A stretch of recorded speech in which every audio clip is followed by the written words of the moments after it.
Happy Internal Audit Month. Welcome to this special series of Impact Legacy with me, Rania. In celebration of our profession and out of love for the profession, I'm launching a special podcast series to shine a light on where internal audit truly stands today and what do we need to do to shape the future. I am honored to be a recipient of the Internal Audit Beacon Award. I have brought together the 2025 Audit Beacon Award recipients for an unprecedented global conversation. 4 episodes, 4 themes, 1 shared purpose. What is broken and what must change? We are auditing processes and functions more so than we are auditing the risks. We end up spending all of our time wordsmithing and not focusing on communicating the risks. Auditors still act like they are inspectors instead of advisors. The successful CAE is the one that will drive the conversation and will influence. We may not always have the authority, we certainly have the ability to influence. You know you're meant for more. More meaning, more influence, more impact. Welcome to Impact Legacy with Rania. I'm Rania 𝗵𝗁, board advisor and mentor to leaders globally. I'm here to show you how to stand out, shine, and lead with more authenticity, heart, and joy. Join me and my guests as we share inspiring human stories and decode the mindset and strategies you need to build trust, influence at the top table, and claim your impact in the AI era. Your legacy starts now. Let's begin. Welcome to today's episode of Impact Legacy with me, Rania, and to this very special Audit Beacon Award series for Internal Audit Month. We begin the series with this episode and a powerful question. What is broken and what must change? Through my work advising, guiding, mentoring, and training Chief Audit and Risk Executives and Audit Risk and GRC teams, I see a bell curve of performance across internal audit. Some audit teams are doing exceptional work. They're leveraging tech, analytics, AI. They build strong talent pools. They are partnering deeply with the business and really aligned to strategy, earning trust and influence. And in doing so, they are recognized by the board and the C-suite as strategic business partners. Unfortunately, on the other hand, I also see teams still struggling, still seen as the police, uninvited, unheard, underappreciated, reports unread, meetings canceled, talent hard to retain, boards pushing back. And then there is the large part of this bell curve, which is that middle part. There is a really big pool of very capable, committed professionals, some using tech and AI and some not, some doing really good work, but a lot of them still grappling with perception, influence, and impact challenges. So the question is, yes, the profession has advanced a lot, but why do we still have some of these issues? And where do we go from here so that we can get better? This is taking about an honest, objective look together where we are and strengthening the profession together. So today, I am really pleased to be joined by 3 fellow Audit Beacon recipients. First, it's my pleasure to introduce Tracy Marquardt. Joining us from Canada, she's a globally recognized audit results strategist and 2-time Beacon Award recipient, specializing in transforming how auditors communicate audit outcomes. She's trained over 10,000 internal auditors worldwide, speaks on major audit stages, and in 2024 launched the Inspiring Women in Audit, a podcast, a fantastic podcast I was featured on actually, and a community amplifying the profession. Tracy, a pleasure to have you. Welcome to Impact Legacy with Rania. Thank you so much, Rania. It's lovely to be here. And thank you so much for organizing this series of podcasts because it's going to be fabulous for everybody out there in our profession. Next, I'd love to welcome Hal Garin. Hal is Managing Director of Audit Executive Advisory Services and a seasoned voice in global internal audit leadership. Hal is a past executive on the IIA Global Staff and former Chief Audit Executive in Financial Services. He's 6 years recognized thought leader with different Beacon Awards over the years, and now recognized as a audit lighthouse. He also contributes to Internal Audit 360, C-Risk Academy, and industry programs exploring the relevance and strategy and culture in audit today. Hal is based in the US. Welcome, Hal. Greetings, everyone. Pleasure to be with all of you today and joined by my esteemed colleagues. Finally, it is my pleasure to welcome 𝗪𝗪𝘁. Salih joins us from Turkey and is an internal audit expert with over 25 years global experience across FMCG, retail, and manufacturing. Known for blending data insights with behavioral context to drive trust, performance, and integrity. He's a best-selling author, trainer, and award-winning practitioner. He helps organizations strengthen resilience by turning compliance into competitive advantage. Thank you very much, Rania. I'm very happy to be here. I'm very to be esteemed guest like the others. Thank you very much. Hal, Tracy, Salih, wonderful to have you all here today. I'm so excited actually about this episode and about this series because for the very first time, we're going to have all audit beacons around a virtual roundtable, really exploring what is important for internal audit today and where do we take the profession going forward. So like good auditors, it's always good to start with what is the problem before we could formulate the solution. So I would love to explore as a first theme for us together, where is internal audit stuck today? And maybe I want to pick your brain, Hal, first.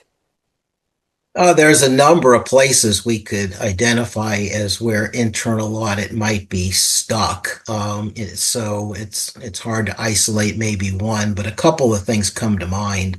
There's the perennial problem that as a profession, we spend too much time and resources trying to get audit reports out the door.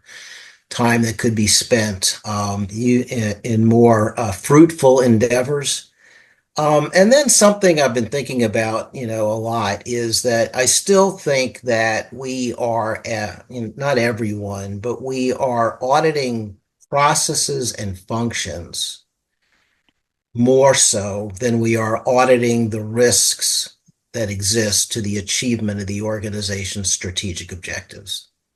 Couldn't agree more, actually. That is so true. And I see that time and time again. In fact, what audit tend to focus on in many, many organizations is very different from what the executives are focusing on. So true. And Salih, from your perspective, where do you think the profession is stuck today in outdated ways? Well, I agree with Hal on this one. We are not just auditing the processes.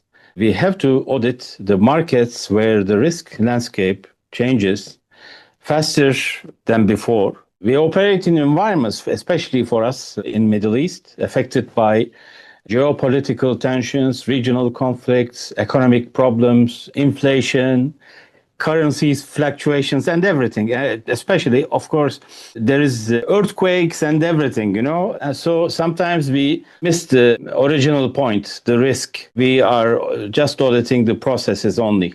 I believe where we are still stuck on that, especially in this region. And Tracy, what are your thoughts? Where's the profession stuck?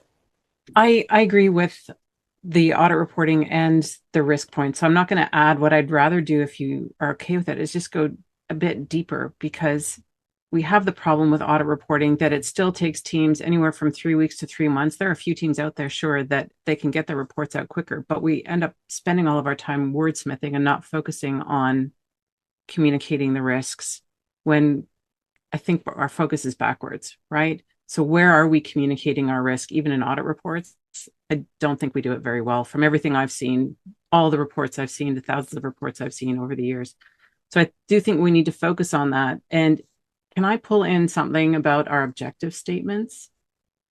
Because we are asked to conclude on governance, risk management, and internal controls.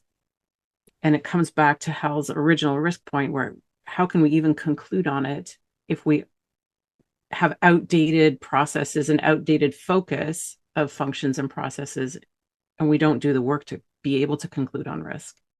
I love the richness of the perspectives. And personally, I see this, frankly, quite often. The problems are varied. Yes, there's definitely an issue around risk focus, but also audit teams are busy auditing others and they're not really auditing themselves. They're not really taking the time to become self-aware and self-conscious around where the gaps are. I see a lot of audit teams still focus not only on processes, but also on processes that don't add value, giving very generic statements and conclusions about things that really they have not delved into. The methodologies are at times over-engineered, and then technology. It is actually very, very surprising how little use of technology, let alone AI, but technology is used. And we do feel like we're lagging. Of course, there are some amazing audit teams doing great work and leveraging technology and AI, and they have fantastic talent pool, and they're very switched on and connected to the business and very aligned and very risk focused. But also there is a significant number who are behaving like it's 1965. And it's time to move on. It's time to move on. We have a massive perception issue as internal audit. And as I said, there are some teams doing great work. And yes, there is a number of people who are perhaps not seen, but there is a curve, right? A bell curve.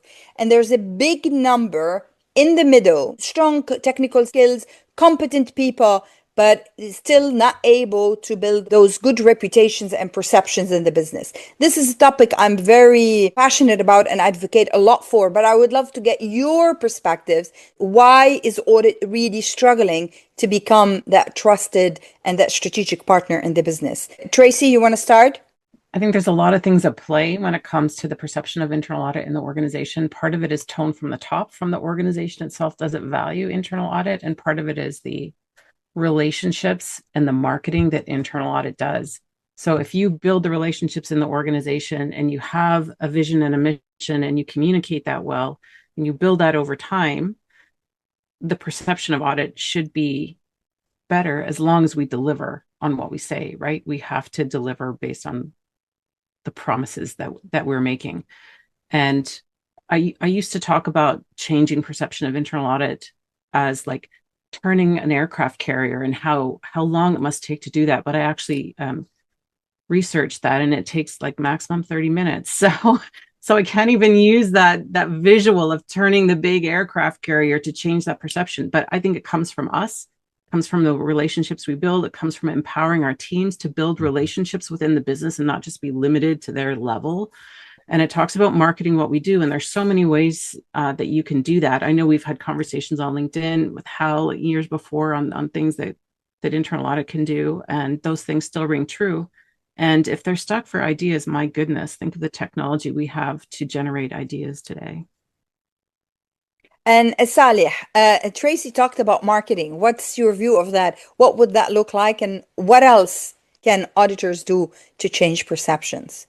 No, perception, it has to be changed, but in many organizations, especially in my area, auditors still act like they are inspectors instead of advisors.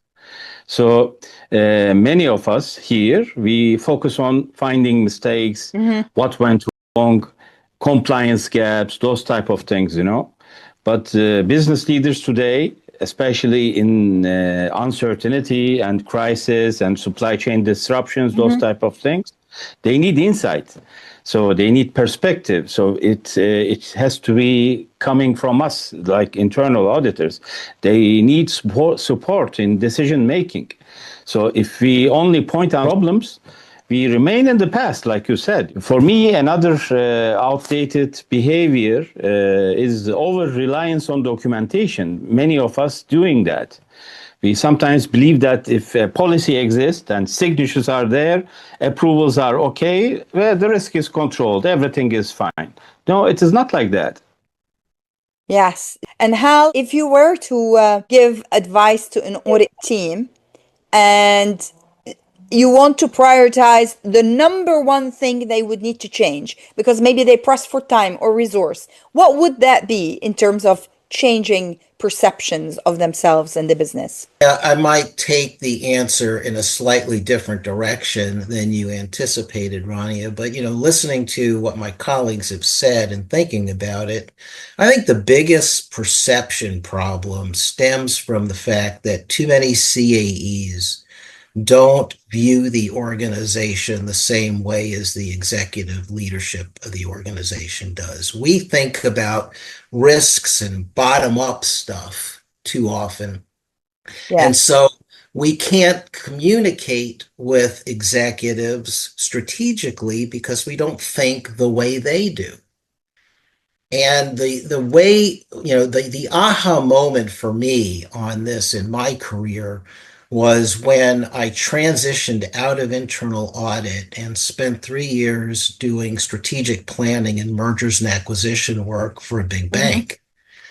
And so I was thrust into it was the pleasure of interacting with the executives on a daily basis at the strategic level of the organization. And so when I found myself back in internal audit, it was a complete mental shift that I didn't have the experience. And so, the bottom line of what I'm saying is that if we want to change perception, we have to think like the executives do. And the real opportunity to do that, if it can be there in your career as a CAE, because everything the internal audit function does is a reflection of what the CAE wants. Absolutely. And what the CAE prioritizes is if you can rotate out and spend some time in other roles in the organization and then come back. Yes. Actually, I've done that in my career. I've done that in my career multiple times. I started in finance, went to audit, then came back to finance, then went to audit, then came back to M&A, then went to audit, and audit risk and governance. And I think it's very important also for audit staff to get involved in risk management, as well as the wider business, because audit tends to focus on the micro, and risk management really sees the macro, and we need to train auditors to think about both the macro and the micro. What I find is auditors spending a lot of time being technically right and spending a lot of time perfecting the technical, and missing out the strategic perspective. And like you've said, Hal, I love what you said, Tracy, earlier about the tone at the top, that we need the tone at the top. But the CAE plays an incredible and critical role to get that tone at the top. No one is going to give you permission. Permissioning is not a given. You gotta claim that authority and build that confidence and empower yourself as a CAE and as a team to be able to raise the right issues and really challenge the thinking, and it's a package, isn't it? From the plan to the way the work is delivered to the relationships to the report, it becomes a package, and there is a common denominator, and it is about aligning with the business and what's relevant to the achievement of business objectives. Just because of this strategic focus versus, the details, what I find with a lot of audit shops is that the team members are actually focused on details because they're getting so much pushback. So they're already anticipating the pushback that they're going to get when they get to a closing meeting or when they get to writing a draft report. So I think that I would love for auditors to be more strategic thinking, because then we get more insight shared with the business. But I think we're out of balance at the moment. We're spending far too much time trying to figure out how to persuade people that this is the right fact and that this is what the fact means, and therefore this is what needs to be done, as opposed to thinking strategically. Thank you for raising that point, actually, Tracy, because this is an important one. Let's hear from Saleh or Hal. Would you like to give your views on that? Oh, yeah, I'll certainly go, because as soon as Tracy started talking, what popped into my mind is that why do we get pushback? it's because our work is doubted as being right, and we don't have the relationships. We're not viewed, as someone who's coming in to help. We're viewed as someone who's coming in to find out what's wrong. And so I think that a lot of it stems from we don't spend enough time as a profession. We don't emphasize enough relationship building with our audit clients outside of audit projects. When we go and knock on someone's door and say, "Got a minute?" Their answer wants to be, "No, I don't." Right? As opposed to, "No, come on in, let's talk," because we have that relationship. And so I think, the key to all of this is something I've always talked about is, you really can't spend enough time on relationship building and relationship development as kind of the grease that needs to keep the wheel going, so to speak. Absolutely. 100%. Absolutely. I can add to this. I'm hearing and I'm listening for the last 5 or 6 years from LinkedIn, what I hear from webinars or those type of conferences. The perception of internal audit in the West is very different in Middle East. I mean, there are very structural differences. We are still developing something. In many organizations, internal audit, you will get shocked, still reports too low in the structure in Turkey.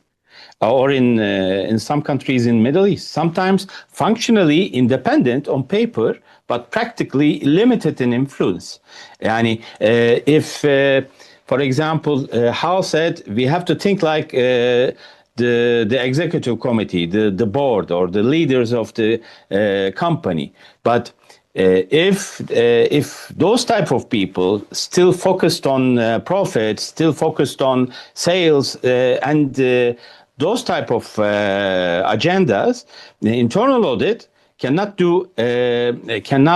impact or cannot change decisions before they happen, cannot shape them. We have the situation like this, but we are improving. We are still getting better, but different type of perceptions, I can say. That's a really good perspective, because in the Middle East, I think we have the two perspectives, right? You have perhaps, I'm not really familiar with the situation of internal audit in Turkey, so it's great to get your perspective, Salih. But when we look at places like Saudi Arabia and the UAE, by law, it's mandated that internal audit needs to report straight to the audit co-chair with a dotted line to the CEO. Whereas in the UK, US, Europe, it's still vastly reporting to CFO, bar few exceptions perhaps in financial services. Audit is still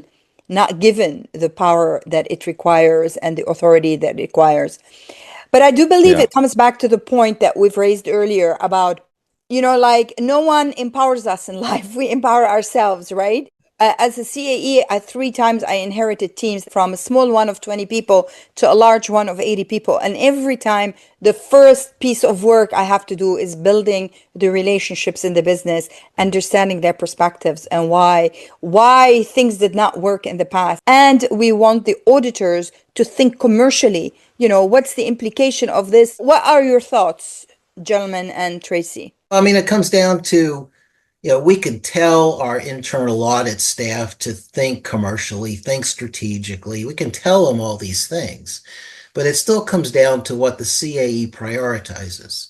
So yes, we could get all the right projects on the audit plan. So now our audit plan is aligned strategically to the risks, the risks to achievement of the organization's objectives. But if we still are, when we get to the time of doing the work, what we prioritize in the work, what we communicate as a result of the work, what we document in the audit reports, if it all has a tone that is still down at the detail nits and gnats level, then we've misfired.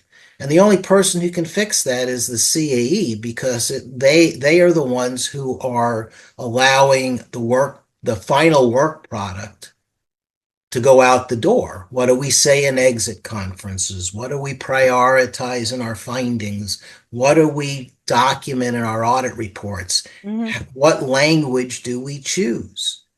Right? Yeah. And so, as opposed to, we talked about it a little bit before, as opposed to spending all this time editing sentence construction and structure and grammar, the CA should be spending time editing tone. Absolutely. Yes. Well, that's JC. interesting. Can I jump in? JC, Audit yes. reporting. The problem is CAEs are doing too much editing or asking so many questions that is a signal to me that we haven't done enough before it gets to that level, so that the CAE can focus on tone and is this the right messaging for the business, as opposed to what is the content and what are the details and all of those things. And if I can, I'd like to link back to what Hal was talking about. I'm very practical in the sense of I focus a lot on the end product, which is the audit report, and the relationships throughout, and how we get to the place where we could have created the time and space to get all those messages communicated along the way and then get a nice, short, concise audit report. And one of the things, I think this ties back to the risk that we open the conversation with, is when we're doing our audit planning, not the annual audit planning or quarterly or whatever is done now, which is hopefully more agile, but for that particular audit, do our audit teams even understand the objectives of the business and how that ties in with the audit that's being performed? Because what I have seen once in a 20-year career of reviewing audit reports, one client in their report actually lists the business objectives and tells us at the end if the audit objectives are being hindered by the results of the audit. And I would like to see more of that. I would like to see auditors understand at the beginning of the audit, what are the business objectives, and then have all those conversations in the planning mode so that they can be more strategic about the entire audit. For every audit, the starting point is a clear understanding, why we're doing this audit, how does it relate to the business, who's involved, how is that going to impact the business? And so if audit teams are not having these conversations, frankly, this is a huge concern. Before we continue, may I ask a favor? Many people listening to Impact Legacy with Rania on YouTube, Apple, Spotify, and Amazon haven't yet subscribed. So if you're enjoying this conversation, please hit follow or subscribe now. It takes a second, costs nothing, and really helps the podcast grow. Salih, what are your views? I agree, all of you. But for me, I have to say there are three things we have to do. I believe it. First, mindset. Like you all said, internal audit must move from being control focused to being risk focused. I mean, checking compliance is important, of course. We all have checklists, procedures, and those type of things. But understanding the business risk is more important. We have to think like business leaders, the bosses and whatever. We need to understand their strategy and the market pressure and geopolitical risk and those type of things, especially financial stresses. No, not just policies and procedures. Secondly, it is skills. The risk has changed for the years, Today, we faced many other risks like cyber risks, AI risks, or sanctions, data privacy, those type of things, all new to us. So many audit teams are still structured for traditional financial and operational reviews. So that's outdated, We need stronger capabilities, so digital literacy, those type of things. And thirdly, I have to say, the courage, what we don't have in this part of the world. Internal audit must be willing to speak clearly. I mean, in environments under economic or political pressure, it is not always easy, yani, to raise uncomfortable truths. But independence is important, but it's not only for the reporting line. So it's a mindset, If we soften our voices to stay comfortable in our positions, we reduce our value, We don't have the impact. So that's all I have to say, Okay. Hal, where do you think then people are over-engineering perhaps the methodology at the expense of the engagement? If a CAE has been at an organization for any length of time, and I'll say 3, 4, 5 years, then everything that internal audit does is a function of what you've prioritized. And you're probably pretty happy with the way things are. So if there are things that need to be done differently, consistent with everything we've talked about on this call, you're not going to be able to listen to a podcast and go, oh yeah, now I'm going to change that. I'm not going to go to a conference and come back with all of these ideas that I'm going to change everything I've done up till now.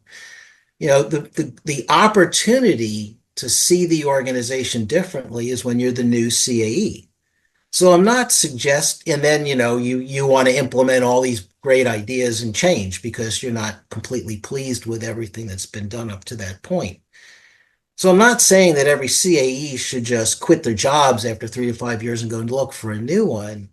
But you have to act like, okay, if I were new, try to shift the mindset. I'm the new CAE here. What needs to change? What would I do differently? Right? And shift the mindset, because otherwise, you're not going to, it's Friday and you're not going to have an epiphany over the weekend and change everything on Monday just because I listened to a great podcast. Take these seeds of ideas and think about them, but think about them as if you were brand new in your job and looking at the organization and the staff and your team and the priorities differently. And one thing I'll add to that is, I was very pleased to see the IIA add to the internal audit standards the expectation that internal audit does its own strategic plan. And that is the avenue for the CAE to not do a checkbox exercise saying, oh, my QAR is coming up, so I guess I better have a strategic plan. But no, treat it seriously in such a way that that's your opportunity to set your own strategic priorities for the organization and think about that as the opportunity to align. How am I going to align my function to where the organization is going strategically? You've said a lot of things, Hal, that address the CAE, and we all agree that the CAE, being the leader of the function, really sets the tone, sets the direction of travel, sets the priorities. I'm totally aligned with you. You could have an amazing team, but with the wrong CAE, the team is not going anywhere. And you can have not a great team. With the right CAE, the team will evolve and improve. So the CAE role is without a doubt critical. At the same time, we want to I want to make sure that every auditor feels like that they have a part in this, that they can play a part in this. We need to infuse people to think not only about the what, but about the how, because the secret of success lies in the how, and that links to things like the mindset, the courage, the curiosity, the confidence, like Saleh, you were saying.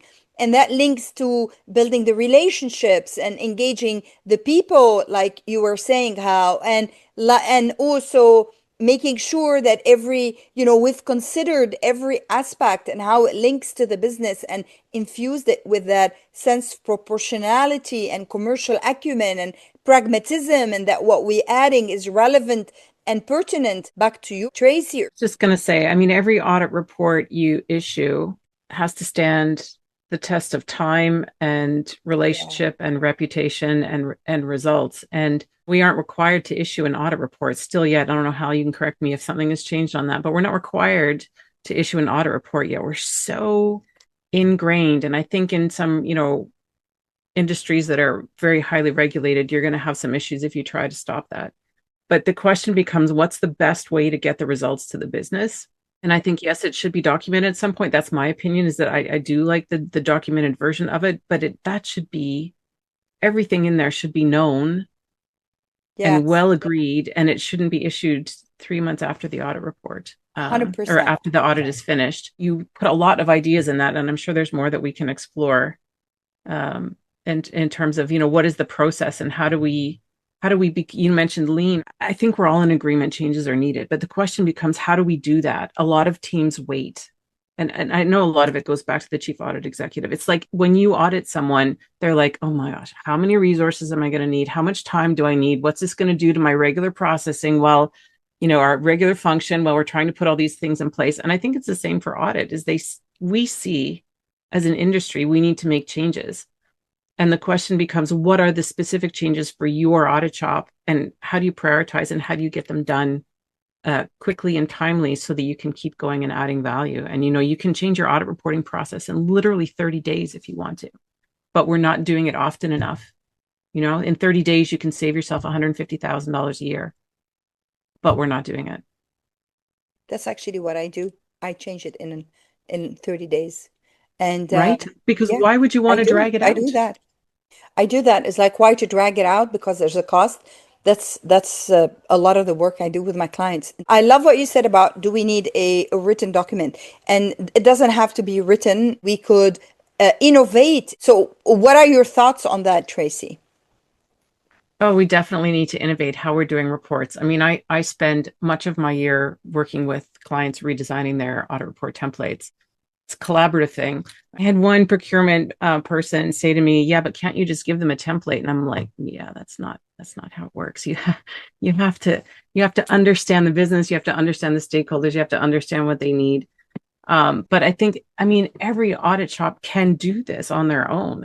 As much as we love doing it with them, they can do it on their own, right? I've been, preaching really for years and years and years, 60 days to shorter audit reports. There's a whole process you can go through, and you can cut that down. You can get better results, and it all flows back to your annual audit planning. Because if you muck up your audit planning, if you over plan, if you over promise, it's going to impact every report. Sure. You're done. Sure. You're done. Yes. So it still comes back to the CAE and audit leadership. My KPI for report writing, 2 weeks to draft. 2 weeks to draft. Anything longer than 2 weeks, we're wasting time and energy and effort. And if we've done the field work right, and we've done the conversations right in the business, 2 weeks to draft, 2 weeks to final, and we're done. Saleh and Hal, do you think CAEs are being too cautious to really be bold and take steps for shaping the future? Yes. If the head of internal audits, or you say CAE, if he works or she works with the upper management closely to understand their strategies, understand the way they want to take the company to the future, 6 months plan, 1 year plan, 5 year plan, to see that and to analyze that, then after that he can come back and tell the staff, internal audit staff, to shape the audit plan, to where to audit, where the risks are. That's it's supposed to be. Other than, it's only how do you say, we celebrate the closing the audit findings, but closing an audit finding does not always mean reducing the risk. A recommendation, also important, can be implemented, but the behavior may still be there. The risk can be still there. I don't know that I could generalize, that CAEs are not being bold enough, because I'm not sure that's completely true. The organization has the CAE it wants within a zone, right? Mm-hmm. If you're pushing too hard, the organization is not going to like it, and you're probably going to be looking for a new job. If you're not keeping up with the organization, you're on the other side of that zone, then the organization is going to be frustrated with you and you're going to be looking for a new job. So within that zone of comfort, Mm-hmm. are you pushing the organization in a direction to the pace the organization will accept, or is the organization pulling you along with it, right? Which CAE do you want to be, right? I want to be the one that is pushing cajoling, pushing gently the organization in a direction that I want things to go. And so, if there needs to be boldness, it's taking those steps to put yourself on the side of, in that zone of comfort, that you're pushing the organization gently, in certain directions.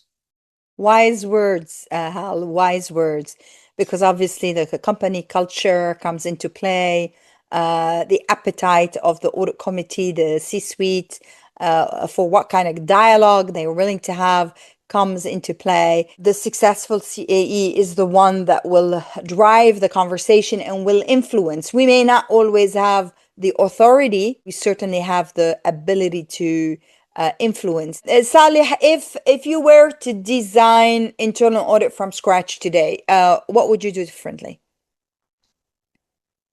I would start with the basics, like you said. I would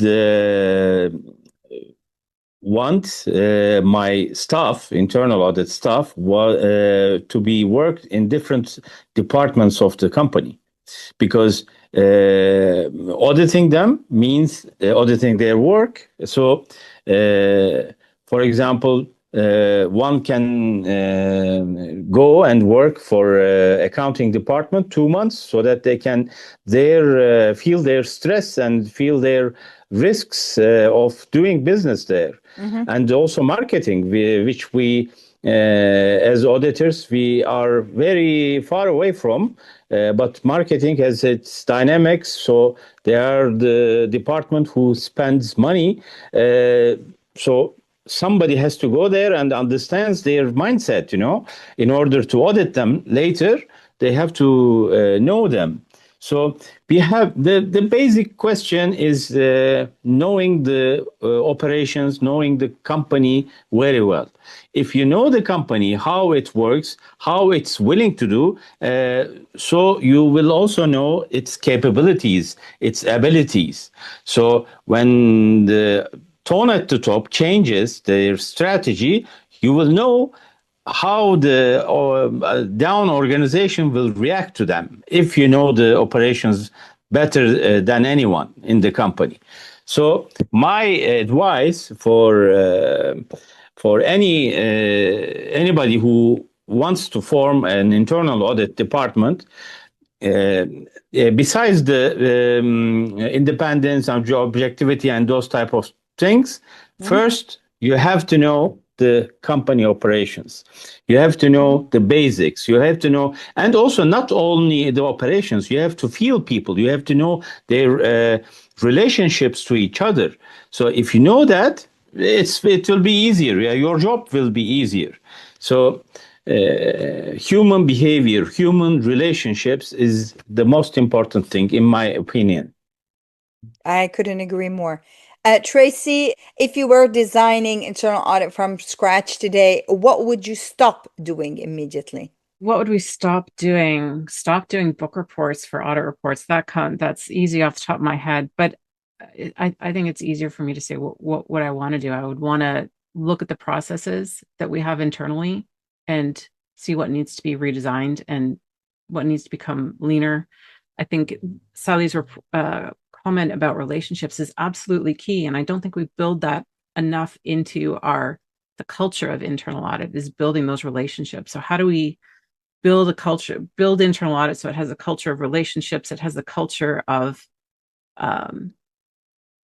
getting the results, it has the culture of being strategic and understanding the business objectives. We have the right people. Mindset is everything, right? Yeah. If you don't have the mindset, you can't You can't Absolutely.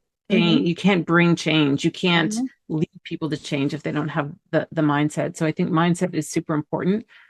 And just going back to the last comment about the CAE changing things, I do think it depends on the legal entity type, because there are audit teams I've seen and worked with many times who don't need to be there by regulation, or they're not a public company, or all those kinds of things. And it's an uphill battle.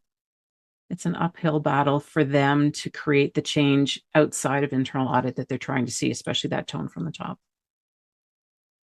Okay. And Hal, what would you start doing differently? What was running through my mind is the fact that I think many of us and many internal auditors are what I would call linear thinkers. We see a situation, we decide what we want to change, we do, we take the next step and the next step and the next step and the next step. If I were to change something, I would say if I were the brand new CAE in an organization and I'm starting a new internal audit function for them, right? I would want to understand not where the organization is today, where does the organization see itself 5 years from now? Or pick a number of years, but let's just say 5 years from now. I want to design the internal audit function for that organization, not the one that exists today, right? Because that's what I'm building towards. Right. So I think, it really is about thinking strategically about the function, getting ahead of it. But, we're too often and it's part of our audit training, we're linear thinkers. This isn't working, so here's the fix. Not everyone, Hal. This isn't working, so here's the fix for that. Right. But that's not the way to probably really lead the function.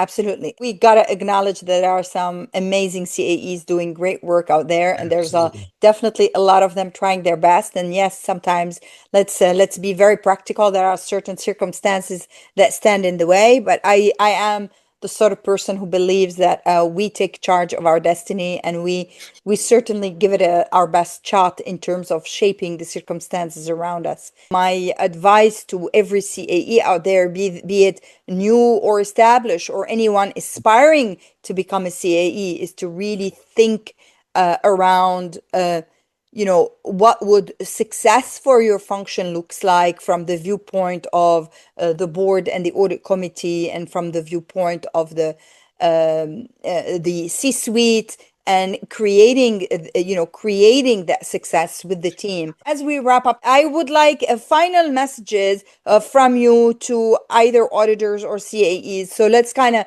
go quick round. Tracy, any final message?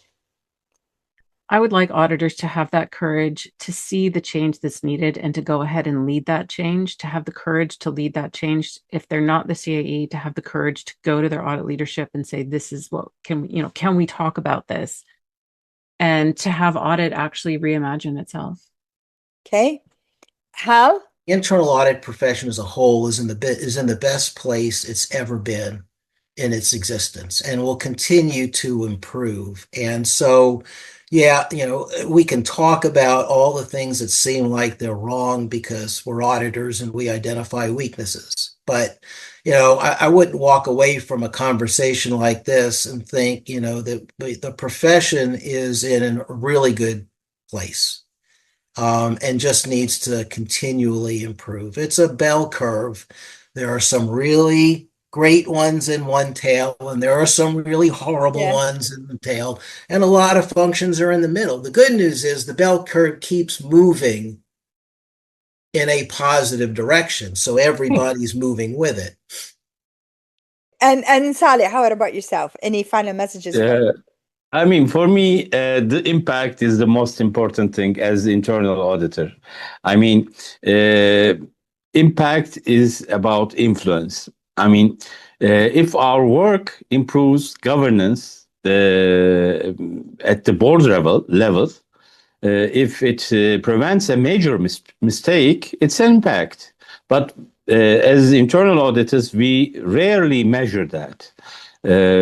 Maybe because it's harder, and maybe because it requires us to step beyond traditional metrics. So for me, the real value is not the documentation, it is the protection, foresight, and also the resilience. And if we are not measuring that, we are not measuring what truly matters, the risk or the bad things happens to the company. Mm-hmm. That's my final words. Thank you very much. Wonderful, wonderful. Well, I agree. You get what you measure. If you don't measure it, you don't get it, and you focus on what you measure. I totally agree.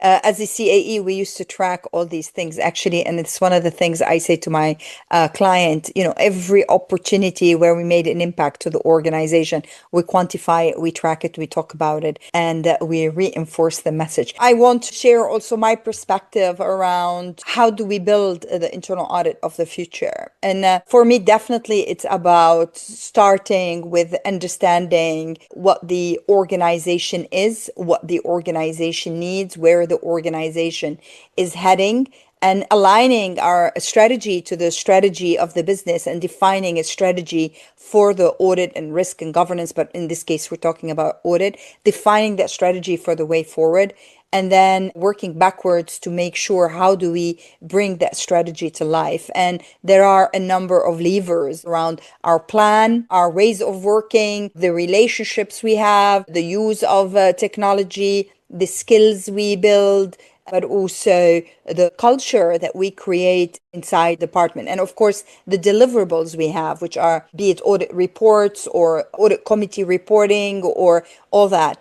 And the culture we create, and that culture is very much around a culture of collaboration and a culture of camaraderie with the business. And it is a place, it's a client centricity, thinking of ourselves as internal audit as a service providers to the business, and as the business as our clients, and providing service to them.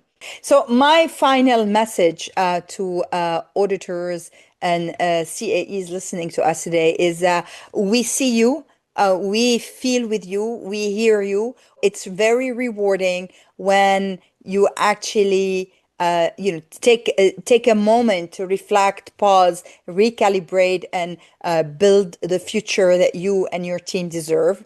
There's a lot of challenges, but there is also amazing opportunities, and you can do it. You can do it. No one is going to come and hand it to you. No one's going to come and give you permission or authorization. You claim your space. You claim your place. You make it happen, and you will succeed. Exactly. Thank you, Hal. Thank you, Tracy. Thank you, Saleh. It's been fantastic to speak with you all. Thank you. Thank you very much for inviting us. Thank you. Pleasure is all mine. Thank you for tuning in. If today's conversation resonated with you and you're looking to increase your influence, elevate your team's mindset, performance, and strategic impact, or have me share these insights at your next event, I'd love to help. You can find all the details to reach me for advisory, mentoring, and speaking in the show notes below. You can also find the contact details for my guests. Let's connect and explore how we can build your legacy together. Thank you, and till next episode of Impact Legacy with Rania. Thank you for tuning in to Impact Legacy with Rania. If you enjoyed today's conversation, please subscribe or follow so you never miss an episode, and click the bell to be notified of new releases.